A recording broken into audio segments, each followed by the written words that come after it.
O Bem-vindo Siqueira gravou um vídeo a respeito do conflito israelense e eu queria mostrar para vocês, antes da gente seguir com outras notícias aqui. É um vídeo meio longo, não sei se vou mostrar ele inteiro, mas acho que é importante. Vamos lá, para a gente poder acompanhar tudo.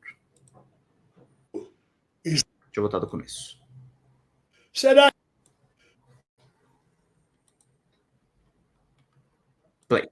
que o conflito israelita-palestino pode se estender e transformar-se num conflito mundial que envolve da Ucrânia ao Líbano, do Líbano ao Irã, do Irã aos Estados Unidos? Será possível isso?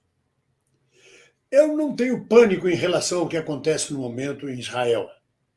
Já passei por esse pânico em 1967, há 56 anos atrás, na Guerra dos 6 Dias. Ali, mais do que nunca, o mundo esteve perto de uma guerra nuclear.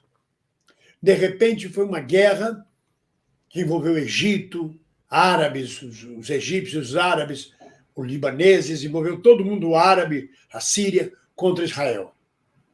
E a gente correu a se reunir, a estudar, e a sensação iminente de uma guerra mundial, de uma guerra atômica acontecendo ali. Não aconteceu nada.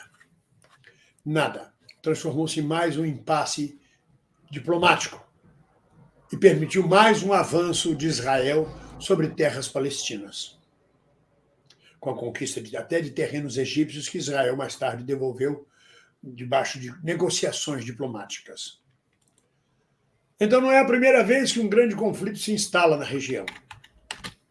Ele pode ter por base, por fundo, na verdade, uma grande manobra política contra Netanyahu, para enfraquecer Netanyahu no poder de Israel. Netanyahu é um sectário, é um governo de direita, de extrema-direita, um conservador, que leva o Estado de Israel, fundado por Ben-Gurion, o Estado de Israel, que foi fundado sob bases socialistas. Se é uma característica de Israel, é o socialismo e a paz. Leva isso a um país belicista, a um país guerreiro, a um país invasor, a um país genocida, de matança. Nunca passou pela cabeça de alguém que os israelitas pudessem agir como os nazistas agiram. O que se espera de um povo hebraico que passou pelo que passou no Holocausto, que passou durante milênios de perseguição na Espanha, em Portugal, no mundo inteiro, o que se espera de um povo desse, tendo seu país, tendo sua terra, é que ele viva em paz e seja exemplo de paz para o mundo. Que ele aceite os limites territoriais de seu país, que ele seja um grande exemplo de civilização. Porque nós que defendemos sempre o povo judaico contra o Holocausto, contra todas as invasões, todas as tentativas de antissemitismo, que repudiamos veementemente as posições antissemitas, porque elas têm origem milenar. São posições que vêm desde Ismael e Isaac, dos filhos de Abraão. É um conflito abrâmico, é um conflito de macho, é um conflito do patriarcado de Abraão, que teve um filho com uma escrava, que deu o nome de Ismael, e depois teve um filho com a própria mulher, a quem ele deu o nome de Isaac. E a partir daí criou-se o Isaac por um lado, israelitas por um lado e ismaelitas por outro. Os ismaelitas seriam os árabes. Na verdade, são primos. Na verdade, são irmãos, filhos do mesmo pai. E brigam profundamente entre si há milênios. Sem contar a perseguição sistemática dos povos do mundo, do capitalismo do mundo, ao capital judeu. Quando precisa de capital, recorre aos judeus. Quando não precisa de capital, expulsa os judeus. E esse antissemitismo nós sempre protestamos contra. Pouca gente sabe que Israel foi criado como um Estado socialista. Toda a estrutura israelita é socialista. As fazendas, os chamados kibbutz, onde os jovens judeus do mundo inteiro iam para os kibbutz prestar serviço comunitário, construir Israel a partir de kibbutz, de vida comunitária. O exército de Israel é o primeiro exército do mundo que admite homossexualidade, que admite que um soldadinho seja amante de outro soldadinho, seja marido de outro soldadinho ou soldadinha. É de um progresso fantástico. Israel foi criado como um Estado socialista. Não socialista nos moldes leninistas, marxistas-leninistas, mas como um Estado socialista, na compreensão do Estado social-democrático. E aos poucos foi se tornando belicista, ocupando um espaço tornando-se uma aberração no Oriente Médio, uma coisa incômoda para a sobrevivência dos árabes, que, por seu lado, ameaçaram também destruir a Israel, que não aceitava Israel. Esse ataque, nesse momento, me parece muito mais o prenúncio de uma negociação diplomática em alta escala, ao desprestígio de Netanyahu, uma tentativa de sabotar o governo de Netanyahu, uma coisa que mais tarde vai se resolver na diplomacia, ou que já aconteceu, com 300 mortos de todos os lados, agora para acertar. Eu não acredito que seja sério. O Hamas não tem poder de fogo para sustentar uma guerra contra Israel. Israel tem até bomba atômica. A menos que envolva o Irã no conflito. Envolvendo o Irã, envolverão também o grande defensor da liberdade e da democracia no mundo, que é o imperialismo norte-americano. Aí o conflito pode crescer. Aí pode entrar a Rússia com a Ucrânia, pode entrar a China, pode entrar o Oriente Médio, pode entrar todo mundo na dança. Aí ninguém sabe onde isso vai parar. Não acredito. Acredito que vai entrar um processo diplomático, um processo de panos quentes, passado o primeiro impacto, passado Netanyahu fazer sua propaganda dizendo vamos destruir os palestinos, não aceitaremos isto. E o Hamas dizendo vamos destruir Israel. Ou seja, botando lenha na fogueira, aquecendo o que estava em brasa adormecida. Mas é secular a matança de judeus, matança de jovens e crianças palestinas por forças israelitas organizadas, numa sistemática colonização e ocupação do espaço palestino, totalmente existente como marionete e fantoche dos Estados Unidos, um apêndice dos Estados Unidos, uma cunha do imperialismo norte-americano, e ele próprio, Israel, uma cunha, um imperialismo israelita, fincada no mundo árabe, plantada ali para causar o caos, quando deveria buscar a paz. E não adianta discursos diferentes. É claríssimo. O povo palestino tem direito aos seus territórios. Estava morando lá quando houve o êxodo, quando houve a transferência dos israelitas, dos judeus, para aquele território determinado pela ONU. Uma vitória do mundo, uma vitória da democracia, da civilização, a criação do Estado de Israel. Aplaudido por todos nós. Mas no que se transformou Israel depois disto, num Estado imperialista.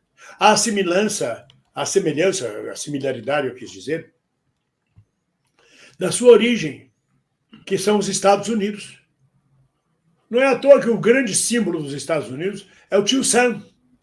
Sam de Samuel. Samuel, nome hebraico. Tio Samuel, a figura do imperialista americano de chapéu com estrelinhas, de barba, dizendo I need you, é a figura do próprio judeu. Me lembra sempre Shylock, de Shakespeare. Shylock, o agiota de Shakespeare. Vamos adiantar um pouquinho o vídeo, gente. Porque o Brasil não está em guerra, nunca esteve em guerra com ninguém. O que nós mandamos para a Itália foi em batalhões. Não foi nenhuma divisão de exército. Ajudamos os aliados como aliado que fomos por pressão dos estudantes da opinião pública brasileira contra os generais fascistas do governo de Getúlio Vargas. Obrigado pelo Pix, Elaine. Mussolini. Não podemos esquecer isso. E sempre prevaleceu a posição diplomática do Itamaraty. Então, quando Lula diz que não poupará esforços para evitar a escalada do conflito no Oriente Médio, está fiel à tradição do Brasil. Quando Lula convoca a reunião extraordinária do Conselho de Segurança da ONU, porque o Brasil, nesse momento, preside o Conselho de Segurança da ONU, é mais do que a obrigação de convocar, está fiel às nossas tradições diplomáticas.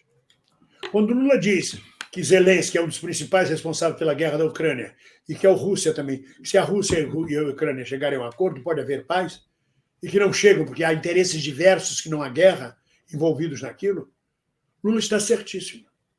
Como está certo agora de impedir a escalada da violência, da guerra no Oriente Médio.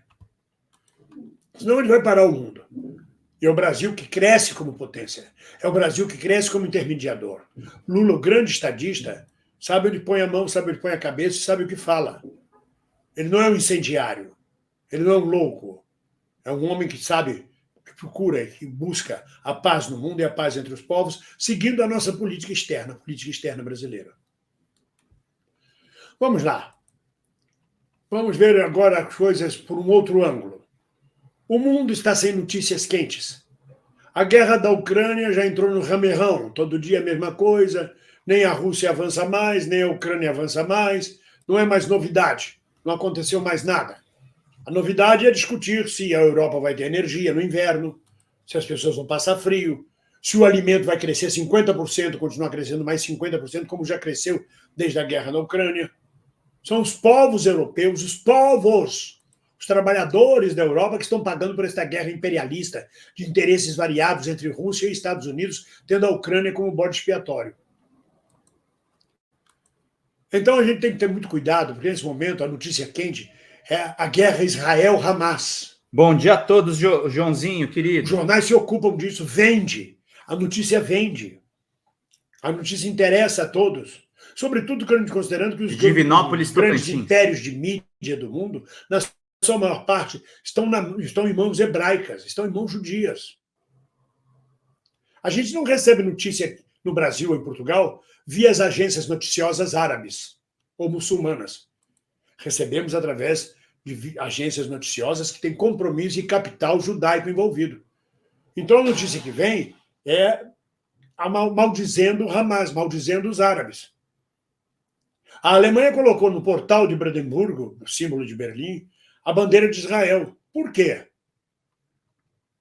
Por causa dos interesses de capital. Mas isso também vai ser freado pelo interesse de capital árabe na Inglaterra, na França. Há muito capital árabe investido no mundo inteiro, grande parte. Os árabes aprenderam que o capital, que a economia fala mais alto do que a guerra. Assim como os judeus por muitos anos e séculos sobreviveram graças ao capital acumulado, são respeitados ou eram retornados a Portugal e a Espanha depois da Inquisição, porque precisavam de dinheiro, Portugal e Espanha estavam na mão dos judeus, os árabes também aprenderam isso.